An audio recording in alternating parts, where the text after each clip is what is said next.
ಇನ್ನು ಬೆಂಗಳೂರಿನ ಟೆಕ್ಕಿ ಅತುಲ್ ಆತ್ಮಹತ್ಯೆ ಕೇಸ್ನಲ್ಲಿ ದಿನಕ್ಕೊಂದು ಹೊಸ ವಿಚಾರಗಳು ಗೊತ್ತಾಗ್ತಾನೆ ಇದೆ. ನಿಮಗೆ ಆಶ್ಚರ್ಯ ಅನಿಸಬಹುದು, ಆದರೂ ಕೂಡ ಇದು ನಿಜ.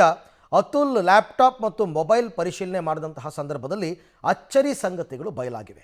ಏನು ಅಂತ ನೋಡೋಣ ಬನ್ನಿ. ಬೆಂಗಳೂರಿನ ಟೆಕ್ಕಿ ಅತುಲ್ ಆತ್ಮಹತ್ಯೆ ಕೇಸ್ಗೆ ಟ್ವಿಸ್ಟ್. ಪತ್ನಿಯ ಕಿರುಕುಳದಿಂದ ಬೇಸತ್ತವರಿಂದ ವಾಟ್ಸ್ಆಪ್ ಗ್ರೂಪ್. ಪತ್ನಿಯರ ಹಿಂಸೆ ಹೇಳ್ಕೊಳ್ತಿದ್ದ ಮೃತ ಟೆಕ್ಕಿ ಅತುಲ್.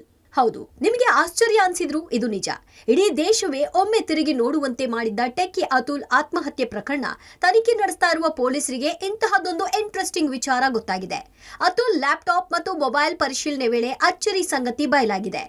ಅತುಲ್ ತನ್ನ ಪತ್ನಿ ನಿಖಿತಾ, ಅತ್ತೆ ನಿಶಾ ಸೇರಿದಂತೆ ಕಿರುಕುಳದ ಬಗ್ಗೆ ಹೇಳಿಕೊಳ್ಳೋಕೆ ಸ್ನೇಹಿತರ ಜೊತೆ ವಾಟ್ಸ್ಆಪ್ ಗ್ರೂಪ್ ಮಾಡ್ಕೊಂಡಿದ್ರು ಎನ್ನಲಾಗ್ತಿದೆ. ನನಗಾಗ್ತಿರುವ ಕಿರುಕುಳದ ಬಗ್ಗೆ ಹೇಳಿಕೊಳ್ಳೋಕೆ ಅಂತ ಅತುಲ್ ಹುಡುಕಾಟ ನಡೆಸಿದ್ದ. ಈ ವೇಳೆ ಇದೇ ರೀತಿ ಪತ್ನಿಯರಿಂದ ಕಿರುಕುಳಕ್ಕೆ ಒಳಗಾದವರಿಗೆ ಅಂತಾನೆ ಒಂದು ವಾಟ್ಸ್ಆಪ್ ಗ್ರೂಪ್ ಇರೋದು ಗೊತ್ತಾಗಿತ್ತು. ಬಳಿಕ ಅತುಲ್ ಆ ಗ್ರೂಪ್ಗೆ ಸೇರ್ಕೊಂಡಿದ್ದ. ಅಲ್ಲಿ ಯಾರ್ಯಾರಿಗೆ ಯಾವ್ಯಾವ ರೀತಿಯಲ್ಲಿ ತೊಂದರೆ ಆಗ್ತಾ ಇದೆ, ಅದಕ್ಕೆ ನಾವೇನ್ ಮಾಡ್ಬೇಕು, ಯಾರ ಮೂಲಕ ಜನರ ಮತ್ತು ನ್ಯಾಯಾಲಯದ ಗಮನ ಸೆಳೆಬೇಕು ಅಂತ ದಿನಾ ಚರ್ಚೆ ಮಾಡ್ತಿದ್ರಂತೆ. ನಿಜವಾದ ಸಂತ್ರಸ್ತರು ನಾವು, ನಮಗೆ ನ್ಯಾಯ ಬೇಕು. ಬಂಧನದ ವೇಳೆ ಅತುಲ್ ಪತ್ನಿ, ಅತ್ತೆ ಹೈಡ್ರಾಮಾ.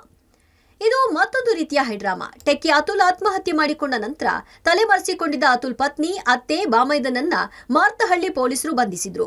ಉತ್ತರ ಪ್ರದೇಶ ಮತ್ತು ಹರಿಯಾಣದಲ್ಲಿ ಬಂಧಿಸಿದ್ದ ವೇಳೆ ಆರೋಪಿಗಳು ಹೈಡ್ರಾಮಾ ಮಾಡಿದ್ರು.